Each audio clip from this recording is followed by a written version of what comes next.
Okay, so let's paint a picture. Imagine Den Haag, the Hague, right? But not the city you might picture. Think. Fortress. High stakes. Yeah, exactly. We're talking sleek, high-speed motorcades whipping through the streets. And not just one car, right? These are convoys practicing. I heard they were even practicing navigating those really narrow Dutch streets for people like Macron. That's right. And then you look up military helicopters everywhere. Towards the coast, naval ships. It's intense. Signals something huge is happening. And that huge thing is the first ever NATO summit on Dutch soil. Pretty historic. Absolutely. For anyone maybe less familiar, NATO is the North Atlantic Treaty Organization, Yeah. a key military alliance post-WWII origin focused on collective security. And the security for this summit, it was quite the spectacle. Largely because of the American president being there, I guess. That definitely amplified things, yes, massively. Okay, so for this deep dive, we're using insights from a YouTube transcript. Yeah. Telegraph, I believe, giving us a kind of behind-the-scenes look. Mm-hmm. So our mission today, really, is to unpack the surprising stuff, look at the key players, maybe get a sense of those hidden power dynamics. Let's dig in. Sounds good. And that historical significance, having it in The Hague, it really does say something about the Netherlands' position in the alliance. And logistically, a monster task. It really sounds like it. When you mention those motorcades hard at practice, it's quite something. This whole coordinated dance of armored vehicles through city streets. Precision is key. And that leads straight into the security aspect. It was genuinely extraordinary, and like you said, so much of it tied to the U.S. president's visit. You're talking helicopters constantly, closed highways. Yep. And get this, essentially a temporary Iron Dome, Oh, yeah. whole air defense bubble over the city, plus those ships offshore, not just for decoration. A temporary Iron Dome. Wow, Yeah. that really drives home the level of security and the physical perimeter, too. Kilometers long. Completely sealed off. Hermetically sealed was the phrase used. You needed the right pass to get anywhere close, even journalists. What does that level of lockdown tell you about the stakes? Well, it screams high threat perception, doesn't it? And the need for absolute control with so many world leaders in one place, especially with, current global tensions. Speaking of tensions, Yeah. there's a bit of an elephant in the room, wasn't there? You could definitely feel it. Huge focus on Donald Trump. Particularly after the recent U.S. action regarding Iran, a lot of countries wanted to talk to him about that. High on the agenda, for sure. Yeah, you can imagine. Though I did see the American NATO ambassador had some positive words, praising the Netherlands' role in NATO. Yes, a bit of positive diplomacy amidst the heavier stuff, Yeah. which is good. But the real core issue, maybe for the alliance's future too, was Ukraine. Right. President Zelensky was there, even though Ukraine isn't a NATO member. That alone says a lot. It really underscores how central Ukraine's situation is.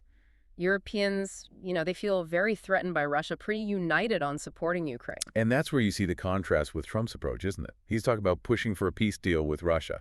Exactly, and there's this perception, right or wrong, that maybe there isn't enough pressure coming from his side on Moscow to really negotiate seriously. So how does that play out? That difference in approach Yeah. creates tension. Oh, absolutely. It's this delicate diplomatic dance. What's really interesting is the behind-the-scenes game. The Europeans trying to pressure the Americans, hoping the U.S. then pressures Moscow. It's complex, layers of influence negotiation happening mostly out of sight. Okay, so that's the big geopolitical picture.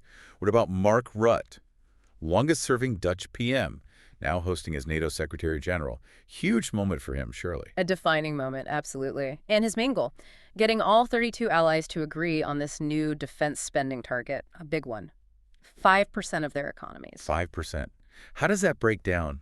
Is it all just military kit? No, good point. It's split. 3.5% for direct military spending and 1.5% for related things. Think infrastructure, cybersecurity. That makes sense. You need strong bridges for your tanks, right? Exactly. Or you need to defend against, say, pro-Russian groups trying to hack government websites. That 1.5% is crucial for actually using the military stuff effectively. Operational readiness. Got it. So the 5% target, that wasn't smooth sailing, was it? Yeah. Spain put up a fight. Oh, big time. That's where the drama was. Premier Sanchez was initially dead set against it. You had 31 countries on one side and Spain on the other. Wow, 31-1. How do you even resolve that? How did Rutte manage it? Because they did get an agreement signed in the end. He did. It was apparently some clever diplomatic footwork. adapting the wording in the final declaration just enough to get Spain on board. So yes, they agreed to sign. Okay, success then. Well, here's the twist. The Spanish premier then went public saying essentially, yes, we'll sign it, but we're not actually going to implement the 5% target. Whoa. Seriously. So they signed but said they won't do it. Pretty much, which immediately raises the big question, as the source material pointed out. Will Donald Trump accept that? Yeah, given his stance on defense spending, that could be a real flashpoint. Definitely. And it's key to remember, this core debate, the real arguments over the spending target, that mostly happened before the summit, down at the NATO ambassador level in Brussels. Right. The summit is more about formalizing things, maybe applying final pressure. Exactly. Which leads us nicely into all the stuff that happens beyond the main stage, the informal meetings, the bilaterals. That's where a lot of the real work gets done. Hallway conversations, coffee chats. Moving the needle in those moments. Precisely. And there's a social element, too, which is fascinating, like the Tuesday night dinner at Huis ten Bosch, the King's Palace. Ah, yes, the traditional host country welcome. Right. Leaders, often their partners, too. So you might see President Macron's partner, maybe Melania Trump was expected, that kind of thing. And I heard something about the seating arrangements for that dinner being top secret. Why? They are. It sounds minor, but it's actually really significant. Those seating charts are meticulously planned. They reflect the relations, the power dynamics between countries. So who sits next to who sends a message? A very clear, unspoken message. It's all part of the diplomatic language. Incredible.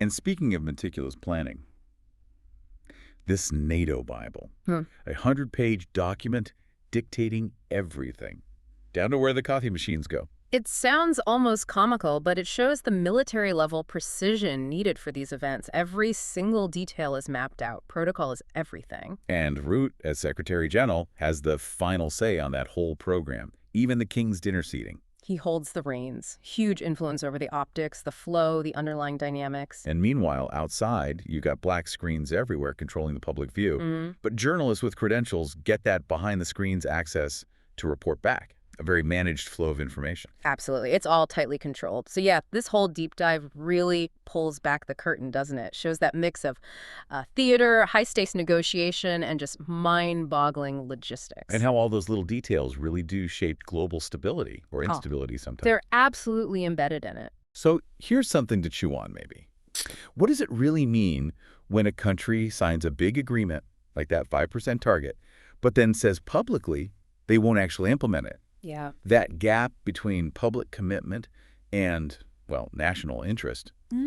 What does that tension signal for an alliance like NATO, especially with someone like Trump watching closely? It's a fascinating question, isn't it? Really makes you think about the nature of alliances today and how these behind-the-scenes games, these nuances we've talked about, are actually driving global policy, much more than we usually see.